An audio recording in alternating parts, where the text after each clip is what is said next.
Hello, everyone, and welcome back to the next In Education informal podcast. We'll say it's more of a chat, Yeah. should we say? But today we're going to go through the top 5 traits me and Ali believe a good, successful coach needs. Ali's got them wrote down. I can't really remember all of them, but we're going to go into each one now. So, number one, I can't remember what was it. Right, good start. So it's discipline and being organised.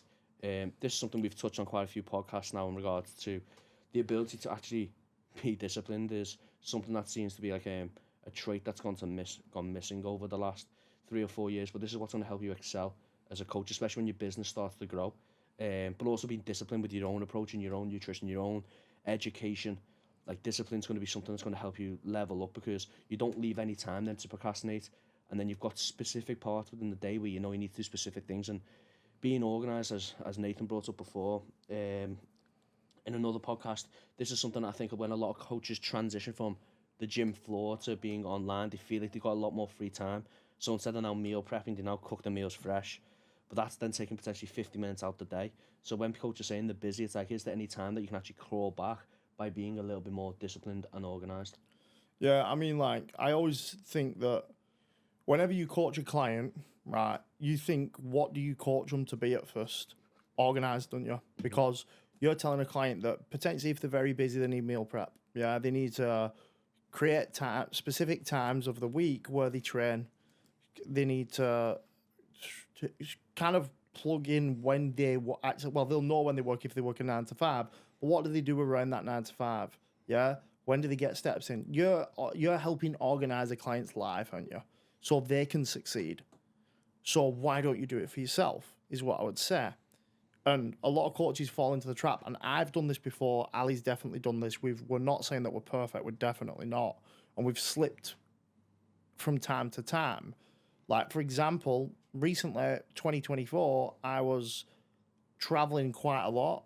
So my organization took a fucking hit. Yeah, where I was putting myself last, I was building business, I was creating an education, a lot of things was going on. And I started to let myself slip a little bit. So we all do it from time to time, but it's knowing when you're doing it, like how to put it right, basically. And a good coach, one will be organized and very, very disciplined with the self, but also equally what a good coach will be able to do is spot when they are being unorganized or ill disciplined and therefore be able to course correct and start being more organized and disciplined again. Which, in my opinion, Ali definitely agrees with me on this one. I know he does. Is why coaches need coaches.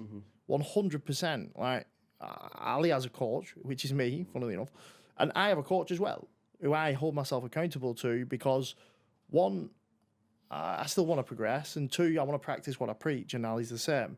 Like, we can't tell clients to get coaches to improve themselves if we're not doing it ourselves. I do understand that goals sometimes are more extreme, maybe need a bit more accountability than other goals, but in the grand scheme of things, we need to be organized and disciplined and therefore hold ourselves accountable to somebody or ourselves if you're not in a financial position to invest in a coach.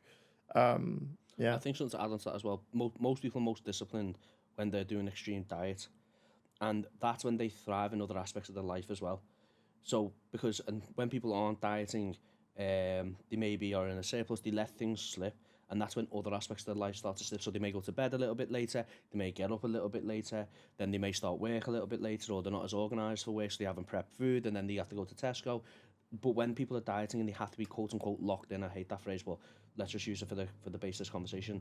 They are just a lot more, as we keep saying, efficient and a lot more results based driven. They get results better because everything is a lot more structured.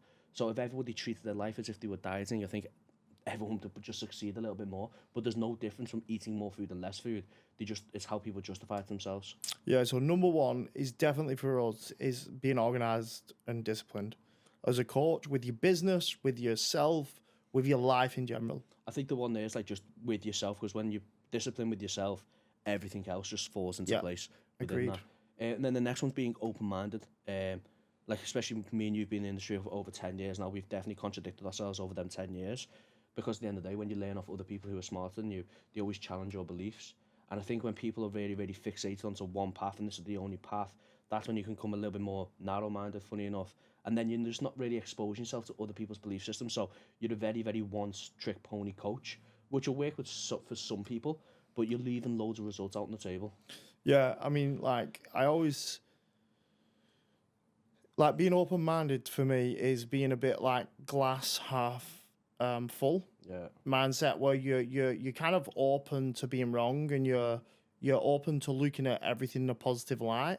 So you're looking at different courses, or you're looking at the way different people coach, or you're looking at different clients, and you're looking at them in an open-mindedness to go, how can I learn more here, as opposed to going, I already know that, or this person should be doing that, or I already know that. I've said that twice, haven't I? Yeah. But that is the grand scheme of things. A good coach is open-minded, and they're open to exposing themselves multiple times to the same information so it goes in. I speak about this a lot, about just constant exposure to the same information, because at the end of the day, if you're a coach and you learn about, I like Gut Health, so you learn about Gut Health. When I learned about Gut Health, it didn't go in first time. Like, I'm just not gifted enough for it, all that information to go in first time. Some people are, yeah. If you are, you're very fucking lucky. But a lot of people need to have multiple exposure to the same information for it to go in. That's being open-minded, though. Yeah, being open-minded to go, I need to relearn this. Yeah, as opposed to going, I already know that. I think also to add on to that, it's like there's going to be people who are going to have different views than you as well within this industry, and there's going to be things that you're listening to that you actually don't think actually has any relevance. And something would be, when I first started coaching, I got exposed to something called gait, and I thought, this has got no relevance at all to what I'm trying to do. I'm just trying to help Sally lose 10 pounds. But then as I've got more and more into my career, I'm starting to understand more and more how gait is really, really important to how people function. But again, if I didn't have that exposure at the start, the ability to be able to understand how important it is now wouldn't be there. And it's, again, just because you're getting told something and it doesn't seem relevant, or you don't agree with it at this moment in time, doesn't mean you're not going to agree with it 3 or 4 years down the track. So again, every time you're exposed to something, have an open mind, take it on board. Even if you don't agree, don't just disregard it. Next one is the ability to apply. So everyone thinks they know everything nowadays, but they don't know how to apply it. Yeah, this is a big one. Like, you can do all the course in the world, you can learn all the information in the world, but if you can't apply it, it's frigging useless in your brain. But it's learning how and when to apply them things is the most important aspect, because, like, for example, I don't use all the stuff I know about hormones and gut health on every single client, because it's not actually needed, but it might be needed at certain points of that client's journey.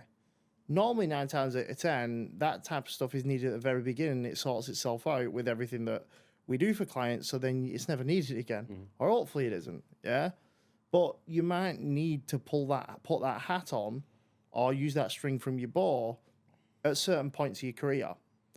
But it's knowing when to apply it and actually fucking applying it when it's needed, so you understand where and when to apply it. Simply. I think as well, when it comes to applying things, it's like you don't know the outcome until you apply it. So you may have learned something, and then the theory outcome is this, but until you apply it in real world situations, it might not be as dramatic of a positive as what you thought. So again, it's then reevaluating how you applied it. Could you have applied it in a different way?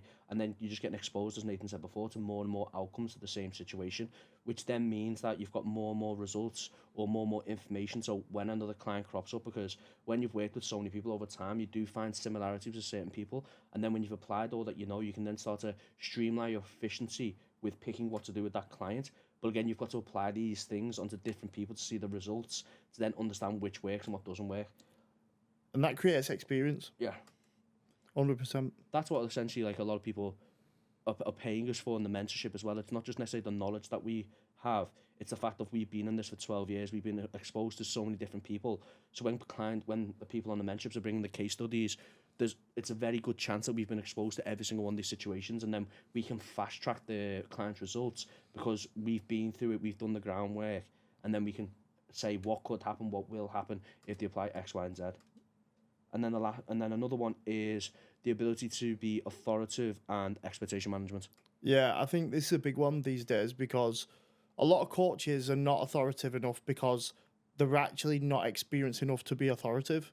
And experience comes with years in the game and skin in the game. And it also comes with making mistakes and applying stuff and it being wrong. but then learning from that and then actually just learning from that to then create as a case study in your head so you know when to not apply it or apply it again. And I think the authoritativeness is, you're not a rent-a-friend. You're not there to be a friend. You're getting paid for a result. I had this conversation with my client yesterday, Vicky, in regards to, like, we've got a good relationship, but she listens to everything I say because she trusts me. And at the end of the day, she's not paying me to be her friend. She's paying me to get her the result that she's hopefully going to get in 3 to 4 weeks. And again, this is where, like, the professionalism, there's always a boundary that you should never cross with a client. And I've definitely crossed it from time to time with people who've got too caught up with their own stuff that they're going on. There should always be a clear boundary of how much you get to know someone, because there's got to always be a bit of a professional relationship there. And once that boundary's crossed, that's when people don't start to listen. So again, you've always got to make sure that you've got that authoritative status to the point of when you tell a client, I would like you to do this, and you justify why you'd like to do it, they either say, okay, or they go, well, I don't think I can do this because of this, and then you've got to come up with another plan of action. You don't want them just agreeing to you and then not doing it at all. Because when that happens, that's when you're potentially going to lose the client and not get the result. Yeah, I feel like coaches that aren't authoritative enough, and clients who don't listen to you as a coach, probably because either you don't understand that client, or two, they don't respect you enough because you're not authoritative enough. That's probably the two things. Or they don't trust you. Yeah. And that's a big thing that's hard to build within now. But I think, as Nathan said before, you get trust via getting results very, very quick, or what things you need to work on. I think we had this in the passing conversation that we did in the podcast. So Nathan said at the start, like, when he works with people, it's like, what's your biggest barrier? What's the thing you need to break down? And then that's what you focus on. Because as soon as you break down what they think their biggest barrier is, they're going to trust everything you say because you've already helped them break down that biggest barrier. So if you can gain that trust, you're going to get results with clients. And gaining trust comes with understanding your client. Yes. And that's understanding a client by asking them a question of, like, what's your biggest barrier at the moment? What do you struggle with right now? Like, what do you think maybe your bottleneck is?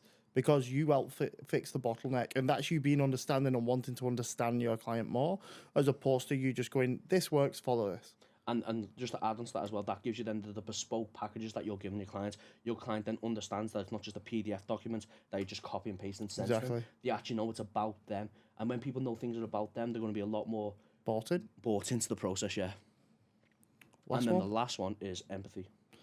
Yeah, so a big one, right? As coaches, we've got to be empathetic. Like we've just spoke about understanding clients. It kind of goes hand in hand to a certain degree. And you've got to understand where your client's currently at. You've also got to understand that there's going to be curveballs. You've got to understand that there's going to be speed bumps. And you've got to understand that at certain points with that client, you're going to have to put your foot on the gas, or you're going to have to take it off. And that's being empathetic. Knowing when to push and pull a client is empathy, because we can't. Every client can't go full throttle for 365 days a year, but we do know that the foot needs to come off the gas, and that's, as coaches, we've got to understand where our client's at. But equally, being empathetic is knowing, like, despite what your client tells you, knowing if that's the right thing for your client. Mm-hmm. I think it's what we've just been speaking about before in regards to understand the client's situation, but actually understanding how they feel about the situation as well. Because even though, so for example, someone wants a fat loss result, but loads of shit's happened within their personal life, they can't stick to the diet plan because loads of shit's happened in their personal life. As a coach, you've got to understand that no matter what their goal is that moment in time, they're not going to be working towards that. So then you might have to reframe that roadmap to go, okay, we need to go into maintenance phase for a couple of weeks because we're not making any progress anyway. All you're doing is beating yourself up because you're not making any progress. And again, this is understanding your clients in that situation, but the client has to trust you to tell you all that stuff's going on in the personal life and they can't stick to it. If a client's not telling you these things and they're trying to crack on and you think, why isn't the client sticking to the diet plan? That's again where you're going to get this grey area where you're not going to be getting results with your clients. And again, building that trust right from the start by getting results, speaking to them authoritatively, understanding that you're there to basically get them the result that they've asked for is how you're eventually going to get that relationship and that trust. Yeah, like with empathy as well, it's about asking questions and understanding that when you ask a question, that you're not there to judge your client. Any client that feels like they're going to be judged is not going to tell you the full truth. Mm-hmm. And being empathetic is being less judgmental about every single client that you have. Yeah? Because if you're not as judgmental, should I say, not less, not as judgmental, then a client will trust you more. Trust and empathy go hand in hand. Yeah. Pretty much wrapped up there. So that is the end of the episode. Please follow us on Instagram at AN Education 23. 2023, I think it is. 2023, sorry. I think, or 23, one of the two. Which one of the two? You type in A in education, there's not many Instagram handles like that. And then if you want to be part of the next 6-month mentorship, just DM us with me and we'll get back to you with more information.